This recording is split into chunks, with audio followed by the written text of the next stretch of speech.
আমরা লক্ষ্য করছি নব্য স্বৈরাচার আধিপত্যবাদ সারা দেশে যারা ইতিমধ্যে চক্রান্ত করছে, প্রতিপক্ষের মিছিলে গণসংযোগে গুলি চালায় এবং হামলা করে প্রতিপক্ষের ভোটারদেরকে হুমকি দেয়, যদি কেউ দানের শীষ ছাড়া অন্য প্রতীকে ভোট দিতে যায় তার কেটে নেওয়া হবে। সেই দলের মহাসচিব আজকে বলেছেন এক অনুষ্ঠানে, বাংলাদেশে নির্বাচনের উপযুক্ত পরিবেশ তৈরি হয়েছে। আপনাদের বক্তব্য যদি এটাই হয়, গুলি চালানোর পরিবেশ, মানুষকে হুমকি দেওয়ার, হামলা দেওয়ার পরিবেশ, জনগণের সেই পরিবেশ মানে না। এই জন্য আমাদের দাবি সুস্পষ্ট, প্রশাসনিক রদবদল লটারির ভিত্তিতে করার কথা, সেখানে শুভঙ্করের ফাঁকি আছে।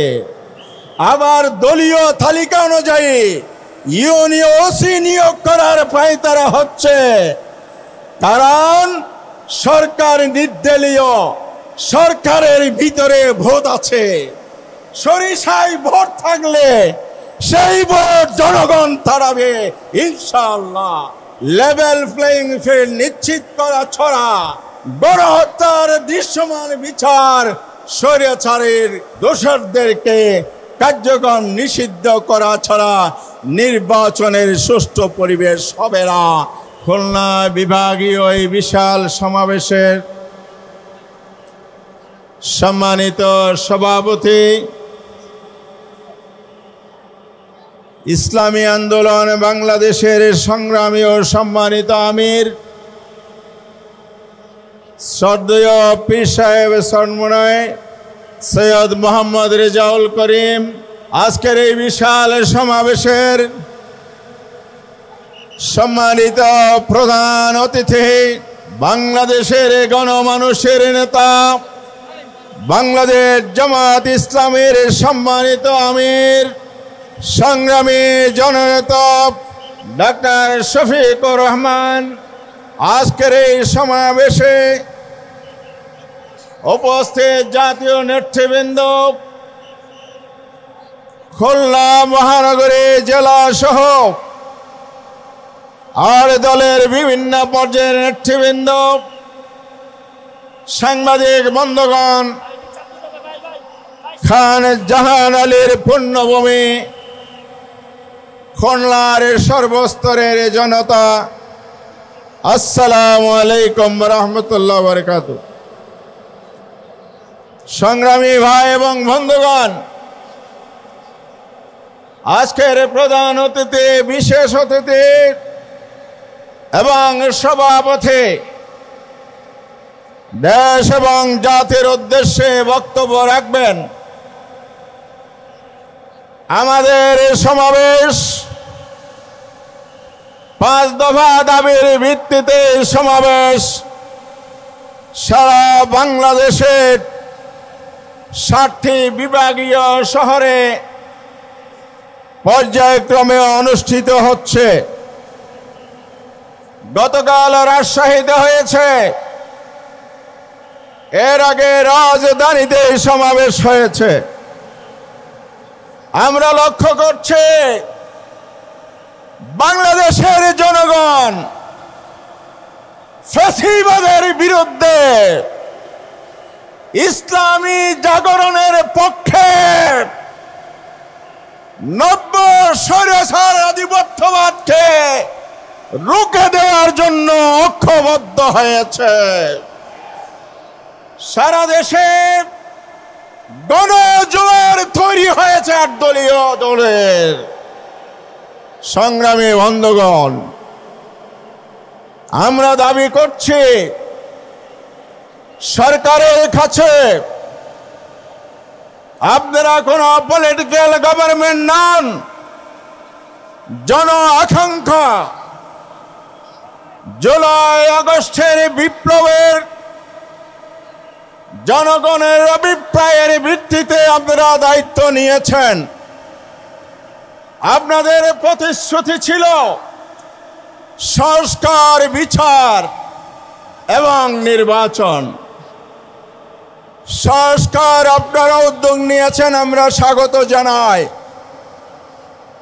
সংস্কারের লক্ষ্যে যে জুলাই সনদ হয়েছে, এই সনদ বাংলাদেশের 25টি দল স্বাক্ষর করেছে। এই সনদ জাতির মুক্তির সনদ। এই সনদ আগামী দিনের নতুন বাংলাদেশ গড়ার সনদ। এই সনদ বাংলাদেশ আবার নতুন পথের যাত্রা শুরু করবে আগামী ফেব্রুয়ারির নির্বাচনের মধ্য দিয়ে ইনশাআল্লাহ।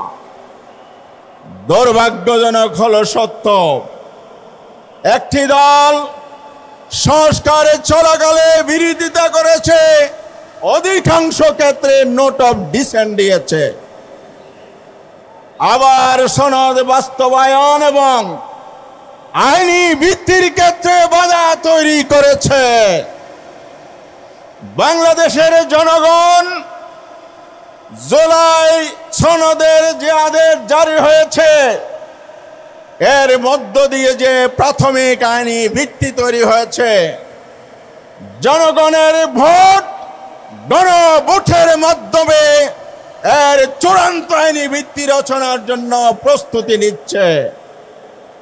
এই জন্য আগামী নির্বাচনের আগে 8 দলের পক্ষ থেকে আমরা স্পষ্ট ঘোষণা করছি, জুলাই সনদের চূড়ান্ত আইনি ভিত্তি ছাড়া আগামী নির্বাচন বৈধ হওয়া নিয়ে যে প্রশ্ন রয়েছে, সেই ফাঁদে জাতিকে যারা ফেলতে চায় তাদের বিরুদ্ধে রুখে দাঁড়াতে হবে।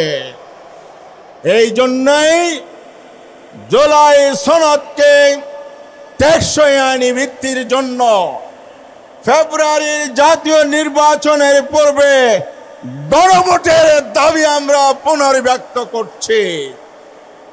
এখনো সময় আছে, সেই ভোটের আয়োজন করুন।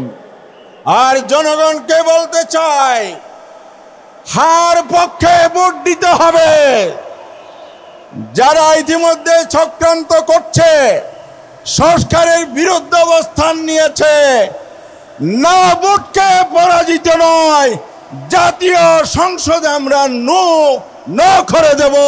এই দলগুলো যারা সংস্কারের বিরুদ্ধে অবস্থান নিয়েছে, তাদেরকে না করে দিতে হবে নির্বাচনে। আমার কথা শেষ। নির্বাচন, মাননীয় প্রধান উপদেষ্টা বলেছেন, ইতিহাসের সেরা নির্বাচন, উৎসব মুখর পরিবেশে নির্বাচন। আর বাংলাদেশে কি নির্বাচনের পরিবেশ তৈরি হয়েছে? হয় নাই। প্রতিপক্ষের মিছিলে গণসংযোগে গুলি চালায় এবং হামলা করে প্রতিপক্ষের ভোটারদেরকে হুমকি দেয়, যদি কেউ দানের শীষ ছাড়া অন্য প্রতীকে ভোট দিতে যায় তার কেটে নেওয়া হবে। সেই দলের মহাসচিব আজকে বলেছেন এক অনুষ্ঠানে, বাংলাদেশে নির্বাচনের উপযুক্ত পরিবেশ তৈরি হয়েছে। আপনাদের বক্তব্য যদি এটাই হয়, গুলি চালানোর পরিবেশ, মানুষকে হুমকি দেওয়ার, হামলা দেওয়ার পরিবেশ, জনগণের সেই পরিবেশ মানে না। এই জন্য আমাদের দাবি সুস্পষ্ট, প্রশাসনিক রদবদল লটারির ভিত্তিতে করার কথা, সেখানে শুভঙ্করের ফাঁকি আছে। আবার দলীয় তালিকা অনুযায়ী ইউনিয়ন ওসি নিয়োগ করার পায়তারা হচ্ছে, কারণ সরকার নির্দলীয়, সরকারের ভিতরে ভোট আছে।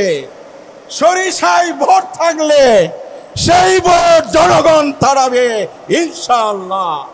আসুন আমরা সরকারের কাছে আবার দাবি জানাই, লেভেল প্লেইং ফিল্ড নিশ্চিত করা ছাড়া, জুলাই সনদের আইনি ভিত্তি ছাড়া গণহত্যার দৃশ্যমান বিচার এবং জনতার দাবি স্বৈরাচারের দোষরদেরকে কার্যক্রম নিষিদ্ধ করা ছাড়া নির্বাচনের সুষ্ঠু পরিবেশ হবে না। সুতরাং আমাদেরকে 8 দলের অধীনে যে ঐক্যবদ্ধ আমরা হয়েছি, জনতার ঐক্যকে অটুট রাখতে হবে, শক্তিশালী করতে হবে। সীসা জ্বালা প্রাচীরের মতো ঐক্যবদ্ধ হয়ে দাবি আদায়ের সংগ্রাম অব্যাহত রেখে সামনে এগিয়ে যেতে হবে। আসুন আগামী নির্বাচনে আমাদের শীর্ষ নেতৃবৃন্দ প্রতিটি আসনে যাদেরকে সমঝোতার ভিত্তিতে প্রার্থী দেবে তাদেরকে জয়যুক্ত করে আগামী দিনের বাংলাদেশকে ইনসাফের বাংলাদেশ, ইসলামের বাংলাদেশ, মানবতার বাংলাদেশ হিসেবে গড়ে তুলি। সে আহ্বান জানিয়ে আমার বক্তব্য শেষ করছি। সবাইকে ধন্যবাদ। আসসালামু আলাইকুম ওয়া রাহমাতুল্লাহি ওয়া বারাকাতুহু।